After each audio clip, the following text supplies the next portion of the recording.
Hi viewers, welcome to our channel. ప్రస్తుతం మనతో పాటు భరద్వాజ్ గారు సీనియర్ జర్నలిస్ట్ ఉన్నారు. వారితో ఒకసారి మాట్లాడదాం. సార్ నమస్కారం సార్. నమస్తే అండి.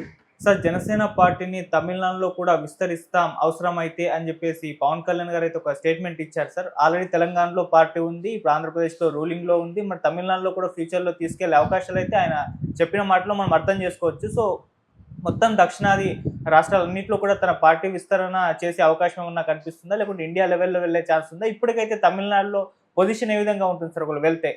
అంటే తమిళనాడులో జనసేన ఎక్స్టెండ్ అయ్యే అవకాశం ఉందనేది 5-6 నెలల నుంచి వినిపిస్తున్న మాట.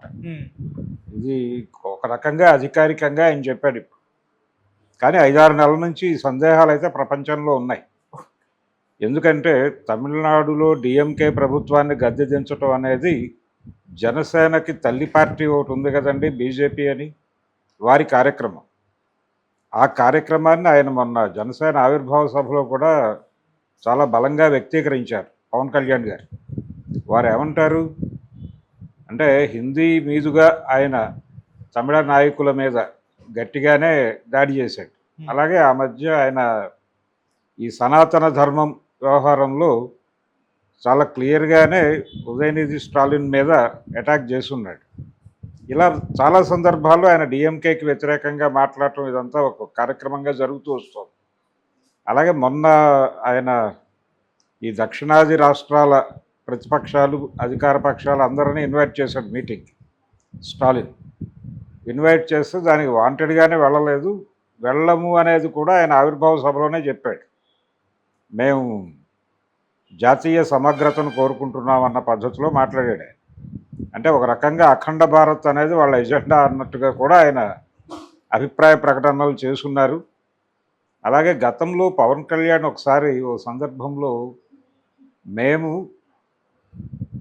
పక్క వాళ్ళని సహనంతో చూస్తున్నామంటే చేతకాని వాళ్ళమని అనుకోకూడదు అని కూడా చాలా పెద్ద స్టేట్మెంట్ ఇచ్చాడు. ఆ ప్రకటన చేసిన క్షణం నుంచి ఆయన హిందుత్వ మనిషిగా ఒక ముద్ర పడిపోయాడు ప్రపంచంలో. ఇప్పుడు ఆయన బీజేపీకి బి టీమ్గా నడుస్తున్నాడు. ఆ బి టీమ్ విస్తరణలో భాగంగానే ఇప్పుడు తమిళనాడులో ఈ పార్టీ యాక్టివిటీస్ పెంచటం. ప్రధానంగా ఏంటంటే అక్కడ సినిమా గ్లామర్, ఇప్పుడు ఏడీఎంకే అనేది ముక్కలైపోయి నిర్వీర్యం అయిపోతున్నటువంటి ఒక సందర్భం ఉంది. దాన్ని రీబిల్డ్ చేయడానికి ఒక ప్రయత్నం జరుగుతోంది అక్కడ. ఈ ప్రయత్నంలో భాగంగా విజయ్ని ఎంతవరకు మనం అట్రాక్ట్ చేయగలము అనేది కూడా ఒకటి ఉంది వాళ్ళు. అయితే విజయ్ ఈ మధ్య పవన్ కళ్యాణ్కి వ్యతిరేకంగా మాట్లాడాడు. ఏది ఆవిర్భావ సభలో వారి ప్రసంగానంతరం ఈ హిందీని రుద్దటం మీద ఆయన, అంటే హిందీని రుద్దటం కాదు, అది హిందీ జాతీయ భాష, అది నేర్చుకోవాల్సిన ఆవశ్యకత ప్రతి ఒక్కరికి ఉంది, గౌరవించాలి, ఇలా ఏదో మాట్లాడాడు. అయితే కాన్స్టిట్యూషన్ ప్రకారం ఏది జాతీయ భాష అనేటువంటిది ఏదీ లేదు. జాతీయ భాష హిందీ అని just mouth to mouth publicity అంతే. జాతీయ భాష హోదా లేదు దానికి. కాకపోతే హిందీ ఇంపోజ్ చేయటం, హిందీ నేర్చుకోవడం తప్పని ఎవరు అంటలేదు, వాళ్ళు అంటలేదు. పవన్ కళ్యాణ్ గారికి కూడా తెలుసు, దక్షిణ భారత హిందీ ప్రచార సభ మెడ్రాస్లోనే ఉంది, చెన్నైలోనే ఉంది. కాబట్టి అక్కడే చాలామంది హిందీ నేర్చుకోవడానికే మెడ్రాస్ వెళ్తారు చాలామంది. ఆ విషయం కూడా ఆయనకు తెలిసే ఉండాలి, ఎందుకంటే ఆయన చాలా కాలం చెన్నైలో ఉన్నారు కాబట్టి. అందుచేత హిందీ నేర్చుకోవటం తప్పని కాదు, హిందీ పేరుతో జాతీయత అనేటువంటి పేరుతో వాళ్ళు చేస్తున్నటువంటి, అంటే భారతీయ జనతా పార్టీ చేస్తున్నటువంటి బుల్డోజింగ్ ప్రోగ్రాం మీద నిరసన తెలియజేస్తున్నారు అంతే వాళ్ళు. అందుచేత ఈయన ఏదైతే టార్గెట్ ఉందో ఆ టార్గెట్ ఫుల్ఫిల్ చేసుకోవడానికి, అంటే డిఎంకే ద్రవిడ నినాదాన్ని చంపేయాలి అనేది ప్రోగ్రాం. ఆ ద్రవిడ నినాదాన్ని చంపేయటం అనే కార్యక్రమంలో భాగంగా తను అక్కడ సనాతన ధర్మాన్ని నిలబెట్టడం కోసం ఒక అడుగేసే ప్రయత్నం చేస్తున్నాడు. ఈ మధ్య అక్కడ ఆలయ దర్శన కార్యక్రమం ఒకటి నిర్వహించి వచ్చాడు ఆయన. ఈ ఆలయ దర్శన కార్యక్రమంలో భాగంగానే ఆయన మీడియా ముందు తమిళంలో చాలా అనర్గళంగా ప్రసంగిస్తూ మధ్య మధ్యలో ఆయన, అంటే మన ఆవిర్భావ సభలో కూడా ఆయన సుబ్రహ్మణ్య భారతి కవిత్వాన్ని చదివాడు. అంటే ఆవిర్భావ సభలో 2 విషయాలు చెప్పాడు పవన్ కళ్యాణ్ గారు.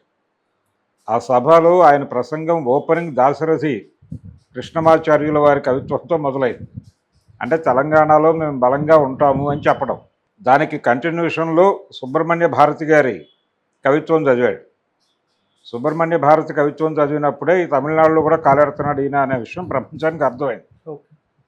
సో ఇలా ఆయన సాహిత్యం నుంచి, కల్చర్ నుంచి, సంస్కృతి అనే పేరుతో, జాతీయత అనే పేరుతో, సనాతన ధర్మం అనే పేరుతో రకరకాలుగా అలా ఒక అడుగేసి, అంటే ఇదంతా ఆయన డిజైన్ కాదు. ఓకే. ఈ వ్యూహకర్తలు వేరే ఉన్నారు.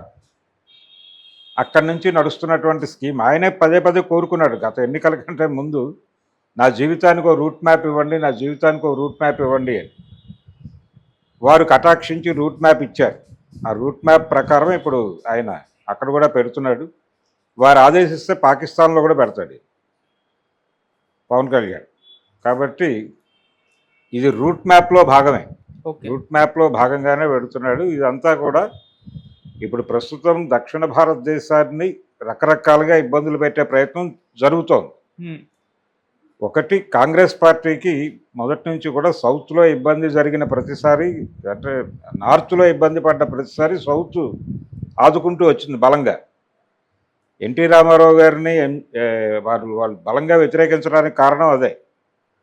పర్టికులర్గా ఉమ్మడి ఆంధ్రప్రదేశ్ కాంగ్రెస్కి పట్టుకొమ్మగా ఉంటూ వచ్చింది ప్రతిసారి. 77 ఎన్నికల్లో జాతీయ స్థాయిలో కాంగ్రెస్ పార్టీ ఓడిపోయినప్పుడు జనతా పార్టీ అన్ని చోట్ల విపరీతమైనటువంటి స్వింగ్ ప్రదర్శించిన రోజున జనతా పార్టీ కూడా భారతీయ జనతా పార్టీ డిజైనే అనేది గుర్తించాలి ఇక్కడ. అలా జనతా పార్టీ 77లో కాంగ్రెస్ పార్టీని తుడిచిపెట్టినప్పుడు నార్త్ ఇండియాలో దక్షిణ భారతదేశమే ఆదుకుంది కాంగ్రెస్ పార్టీ. కొద్దో గొప్ప వచ్చిన సీట్లు ఇక్కడే వచ్చినాయి. పర్టికులర్గా ఆంధ్రప్రదేశ్కు సంబంధించి ఒక్క ఎంపీ సీటు తప్ప మిగిలినవన్నీ కాంగ్రెస్కే వెళ్ళినాయి. ఒక్క నీలం సంజీవరెడ్డి గారు మాత్రమే నంద్యాల నుంచి గెలిచాడు జనతా పార్టీ పేరుతో. ఓకే. మిగిలిన వాళ్ళందరూ ఓడిపోయారు ఇక్కడ. అక్కడేమో జాతీయ స్థాయిలో జనతా పార్టీ గెలిచి అధికారంలోకి వచ్చింది మొరార్జీ దేశాయ్ గారి నాయకత్వంలో. ఈయనకి స్పీకర్ ఇచ్చారు. సంజీవరెడ్డి గారికి గౌరవప్రదంగా పార్లమెంటు లోక్సభ స్పీకర్గా ఆయనకి అవకాశం కల్పించారు. అలా ఈ సౌత్ ఎప్పుడు కూడా కాంగ్రెస్ పార్టీకి బలంగా ఉంటూ వచ్చింది. కాబట్టి సౌత్ నుంచి కాంగ్రెస్ పార్టీని తుడిచేయటం అనేది ఒక ప్రోగ్రాం. నార్త్లో మనం ఏదో రకంగా మేనేజ్ చేయొచ్చు. రెండోది, సౌత్ నుంచి కొంత సపోర్ట్ మనం కూడా గెయిన్ చేసుకుంటే మంచిది. అంతే ప్రేమ సౌత్ మీద, అంతకుమించి ఏ ప్రేమ లేదు వాళ్ళకి. ఆల్రెడీ ఆంధ్రప్రదేశ్ నుంచి కాంగ్రెస్ పార్టీని తుడిచేశారు, అయిపోయింది. అక్కడ అది లేచే పరిస్థితి కూడా లేదు సమీప భవిష్యత్తులో. తమిళనాడులో ఎలాగూ లేదు. కర్ణాటకలో ఉంది. దాన్ని ఎలా కంట్రోల్ చేయాలి అనేది వ్యూహరచన చేస్తున్నారు. తెలంగాణలో కూడా కంట్రోల్ చేసే ప్రయత్నం, తెలంగాణ నుంచి కాంగ్రెస్ను తుడిచే ప్రయత్నం జరుగుతోంది. ఇక్కడ ఎవరిని కలుపుకునైనా సరే, నిన్న సమావేశాలకు వెళ్ళిన బీఆర్ఎస్ని కూడా కలుపుకోవడానికి వాళ్ళు సిద్ధమే. ఎవరినైనా కలుపుకుని టోటల్గా ఇక్కడ కూడా వారి రాజ్యాన్ని తీసుకురావడం కోసమే. అందుకనే కృష్ణమాచార్యులు వారి కవిత్వం చదివాడే ఆవిర్భావ సభలో. అలా తెలంగాణ, తమిళనాడు, కేరళతో ఎలాగూ వాళ్ళకి వేరే స్కీమ్ ఉంది. వెస్ట్ బెంగాల్లో ఏ స్కీమ్ అయితే అమలు చేశారో దాన్ని కేరళలో అమలు చేయడానికి ఒక ప్రయత్నం జరుగుతోంది. కాబట్టి ఇప్పుడు ప్రధానమైన కేంద్రీకరణ తెలంగాణ, తమిళనాడు. అందుకని ఈ రెండు రాష్ట్రాల్లో ఎలా ఆర్గనైజ్ చేయాలి, అందుకనే ఆయన రెండు రాష్ట్రాలని చెప్తున్నాడు, తెలంగాణ అండ్ తమిళనాడు. అంచేత ఇది మొత్తం రూట్ మ్యాప్లో భాగమే, అంతకుమించి మరేమీ కాదు. సౌత్ గనక అంటే స్టాలిన్ ఈ నినాదాన్ని ఇలా వదిలిపెట్టేస్తాడని అనుకోవడానికి లేదు. ఆయన ఎన్నికల సమరంలో ప్రధాన ఎజెండా అంశంగా దక్షిణ భారతదేశం పరువు ఇప్పుడు ఎన్టీ రామారావు గారు ఎలాగైతే ఆ రోజున తెలుగువాడి ఆత్మగౌరవం అన్నాడు, అలా ఇప్పుడు దక్షిణ భారతదేశం ఆత్మగౌరవం అనేటువంటి నినాదంతో రేపు స్టాలిన్ యుద్ధంలోకి దిగబోతున్నాడు. ఈ దక్షిణాది ఆత్మగౌరవము ఢిల్లీ నడివీధుల్లో అమ్మేయటము అనే కార్యక్రమంతో ఇది మొదలవుతుంది యుద్ధం. ఓకే. మొదలైనప్పుడు పవన్ కళ్యాణ్ గారు అఖండ భారత్ నినాదము, జాతీయత, సనాతన ధర్మం అనే నినాదాలతో ఆయన్ని అడ్డుకోవడానికి ప్రయత్నం చేసేటువంటి రకరకాల బీజేపీ తోలుబొమ్మల్లో తాను ఒక తోలుబొమ్మై అక్కడ తన ప్రజెన్స్ ఉంచబోతున్నాడు. అలాగే తెలంగాణలో కూడా ఉంచబోతున్నాడు. కూటమి కట్టబోతున్నారు. ఇక్కడ కూడా, అక్కడ కూడా కూటమి కట్టబోతున్నారు.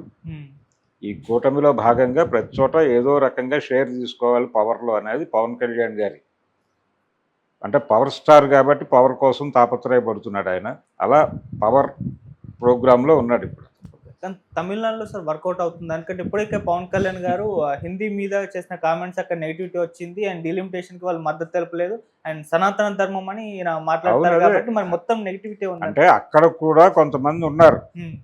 ఏది అంటే తమిళనాడులో కూడా కొన్ని సెక్షన్స్ హ్మ్. ఈ ద్రవిడ నినాదానికి వ్యతిరేకంగాను ఉన్నటువంటి సెక్షన్స్ ఉన్నాయి.